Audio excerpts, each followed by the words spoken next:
Selamat pagi untuk anak kelas 10 IPA. Bagaimana kabarnya hari ini?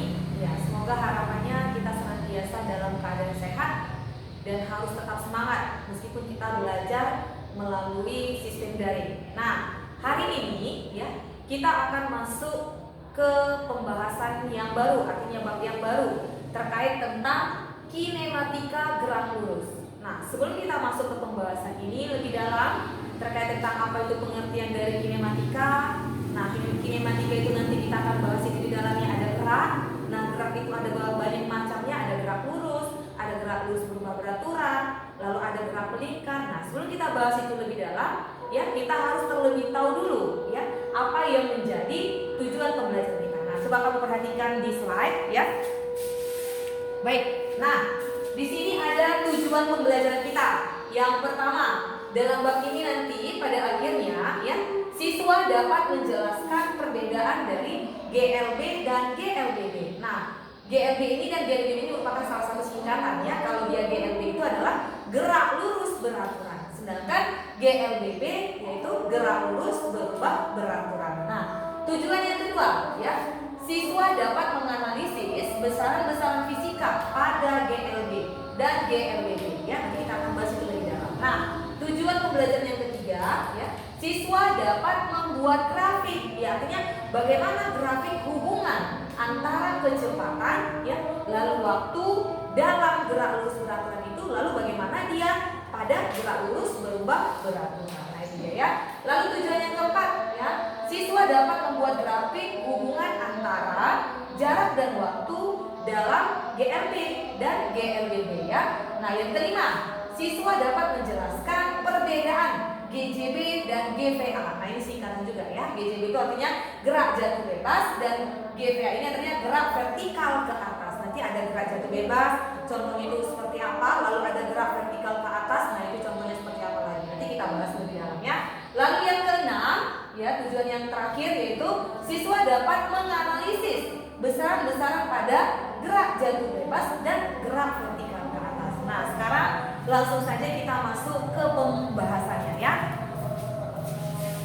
Nah, kalau kamu perhatikan di depan, tadi materi kita terkait tentang kinematika gerak lurus. Nah, sebelum kita bahas itu, dasarnya apa? Yang pertama yang harus kita ketahui adalah apa itu pengertian gerak. Nah, apa contoh-contoh gerak dalam kehidupan sehari-hari? Banyak ya. Nah, misalkan sebuah bus yang bergerak, mobil yang bergerak, ya kan, kereta yang bergerak, atau misalkan contohnya bis yang sedang bergerak, ya kan, bergerak ngapain? Mengalami suatu perpindahan. Nah, itulah gerak ya. Jadi pengertian dari gerak itu apa? Ya, suatu benda itu ya dikatakan dia bergerak apabila, nah ya, apabila kedudukannya itu berubah terhadap titik acuannya atau posisinya. Misalkan ya, dari awal itu sudah dijelaskan kan, sebelum-sebelumnya kalau kita pada saat pertemuan ya, misalkan Miss ada di posisi titik A, ketika Miss mengalami perpindahan ya ke titik B. Nah, itu salah satu dari pengertian dari gerak. Artinya apa? Dia sudah mengalami yang namanya perpindahan posisi atau perpindahan dari titik acuan. Titik acuannya mana? Dari titik A dia berpindah ke titik B. Nah, itulah yang dikatakan suatu benda itu sudah melakukan gerak. Ya, Ibu rasa itu harus paham kita ya dasarnya pengertian gerak itu apa. Nah, berikutnya kita masuk ke pembahasan next. Nah, ini ya, cabang ilmu fisika itu ya yang mempelajari tentang gerak itu disebut sebagai mekanika. Nah, ya artinya cabang ilmu fisika yang mempelajari tentang gerak itu kita sebut dengan mekanika. Nah, mekanika ini dia terbagi menjadi dua. Ada yang disebut sebagai kinematika, lalu yang kedua ada disebut sebagai dinamika. Nah, apa perbedaannya? Ya, kita bahas ya. Nah, sekarang ini ada di depan ibu buat begini kan. Nah, apa itu kinematika? Nah, kinematika itu pengertiannya adalah ilmu yang mempelajari bagaimana gerak dapat terjadi tanpa mempedulikan penyebab terjadinya gerak tersebut. Ya, artinya kenapa benda itu dapat bergerak? Nah, itu bagian-bagian dari kinematika. Ulang ya, kinematika itu adalah pengertiannya ilmu yang mempelajari bagaimana gerak ya, bagaimana gerak dapat terjadi tanpa mempedulikan penyebab gerak benda tersebut. Nah, gitu ya. Nah, sekarang kita masuk yang ke dinamika. dinamika. Nah ini, kalau yang dikatakan dia dinamika itu adalah ya ilmu yang mempelajari gerak. Nah dengan menganalisis seluruh penyebab dari terjadinya gerak benda tersebut, artinya kebalikan dari kinematika. Nah misalkan ini, kalau terkait tentang ada salah satu tokoh yang bernama si Galileo, dia mengatakan bahwa ketika suatu benda itu jatuh dari suatu ketinggian tertentu, ya maka jatuhnya itu akan secara bersamaan. Nah sekarang coba kita bandingkan, misalkan ada nih bulu ayam, lalu ada sebuah kertas yang kita kemas begitu kan, mana yang duluan lebih jatuh dia? Pasti yang kertas yang duluan lebih jatuh. Nah di situ nanti ada beberapa faktor yang mempengaruhinya. Nah misalkan bisa saja dari berat benda tersebut, atau bisa saja itu dipengaruhi oleh luas penampang dari benda tersebut. Nah artinya kinematika tadi dia itu mempelajari tentang tidak mempedulikan pengaruh dari atau apa penyebab dari benda itu dapat bergerak. Sedangkan kalau yang di dinamika dia itu menganalisis seluruh mengapa benda itu dapat bergerak dia. Nah itu dia ya. Nah sekarang kita masuk ke materi selanjutnya. Nah ini ya gerak itu nih di depannya. Nah gerak menurut bentuk lintasannya itu terbagi menjadi 3. Nah yang pertama ada gerak lurus, lalu ada gerak melingkar, lalu ada gerak parabola. Nah apa itu pengertiannya? Artinya apa? Kalau dia gerak lurus berarti lintasannya itu secara lurus. Nah itu dia. Nah kalau apa itu gerak melingkar? Artinya kalau dia dikatakan gerak melingkar berarti lintasannya itu secara melingkar. Nah kalau dia gerak parabola apa? Gerak dengan lintasannya itu secara bentuknya secara parabola. Nah yang terakhir itu ada nanti dikatakan gerak tidak beraturan. Artinya di sini geraknya itu dengan lintasannya itu tidak beraturan. Nah ya ini ya. Oke. Berikutnya kita masuk.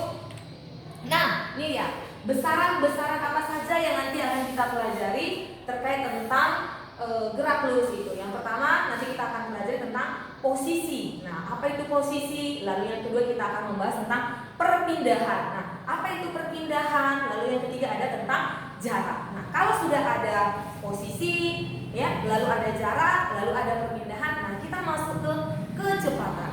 Berikutnya ada nanti ada namanya kelajuan. Nah lalu apa lagi? Ada percepatan. Nah itu nanti saling berkaitan satu dengan yang lain. Nah coba kamu perhatikan di depannya, pengertian dari posisi itu apa? Nah ini posisi itu adalah letak suatu benda pada suatu waktu tertentu terhadap suatu titik acuannya. Misalkan kan Miss berada di posisi titik A. Nah ini yang dikatakan posisi yang berada di titik A. Nah ketika itu bergerak lagi Miss pada waktu tertentu ada di posisi B. Nah ini posisi B, berpindah lagi. Nah ke posisi C dan berikutnya seterusnya begitu ya. Itulah yang dikatakan dengan posisi. Nah kalau dia jarak, nah pengertian dari jarak itu apa? Dihitung ya seberapa jauh benda itu telah bergerak setelah meninggalkan titik acuannya. Nah nanti Ibu kasih konsep gambaran untuk dapat membedakan mana itu jarak dan lalu mana itu perpindahan. Nah yang terakhir ya, perpindahan itu pengertiannya apa?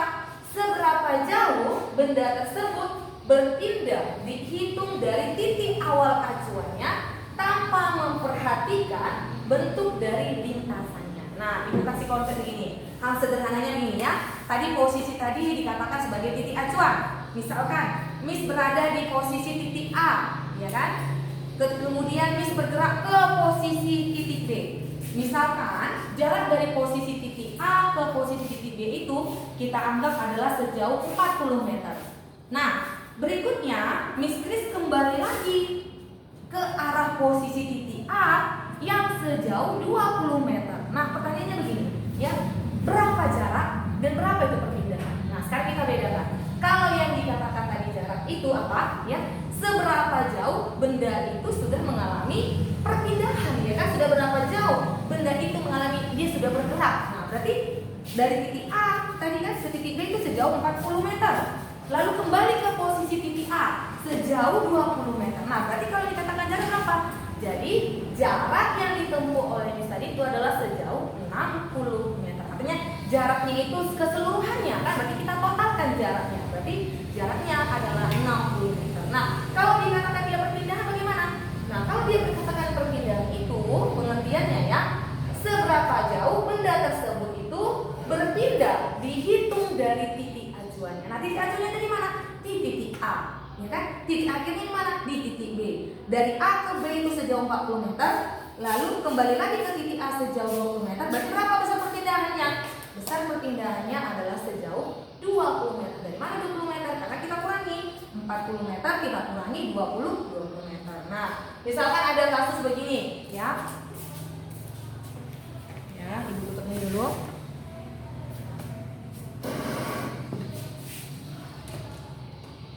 Nah, ada kasus begini. Misalkan si Anton, ya. Nih, si Anton mengendarai sebuah kendaraan, ya. Dan Anton dari Bandung, ya, dia dari Bandung menuju ke Jakarta. Kita anggap ini adalah Bandung, lalu ini adalah Jakarta, ya. Ya. Kemudian, ya.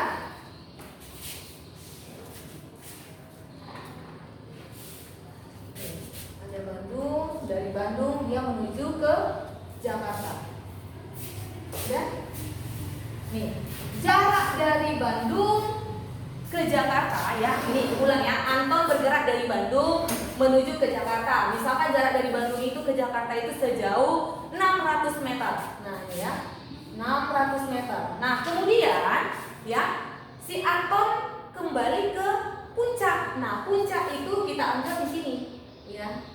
Ya, dia mau kembali ke puncak. Nah, jarak dari Jakarta itu ke puncak itu sejauh, kita anggap ini puncak ya, sejauh 200 meter. Nah, sekarang pertanyaannya supaya kita bisa membedakan.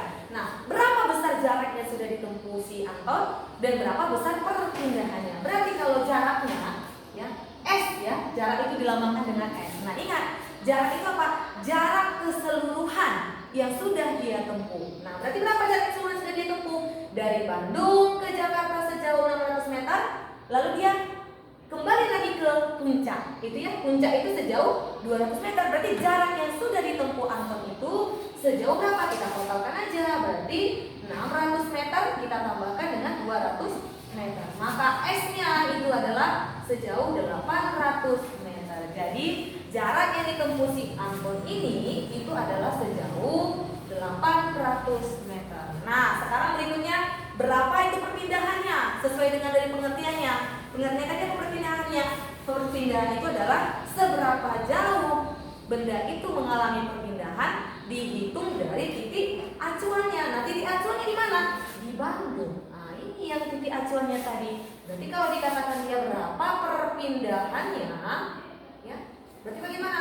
Dari Bandung ke Jakarta tadi adalah dia sejauh 600, lalu balik lagi dia ke puncak itu sejauh 200 meter, berarti tinggal kita kurangkan saja. Berarti 600 meter kita kurangi 200 meter, maka besar perpindahannya ya itu sejauh 400 meter. Nah, jadi kita harus tahu dulu membedakan mana itu jarak dan mana itu perpindahan. Karena apa? Ini nanti saling berkaitan dengan pengertian dari kelajuan, lalu saling berkaitan juga nanti dengan kecepatan. Nah, itu dia ya. Tolong kamu perhatikan ini dengan baik.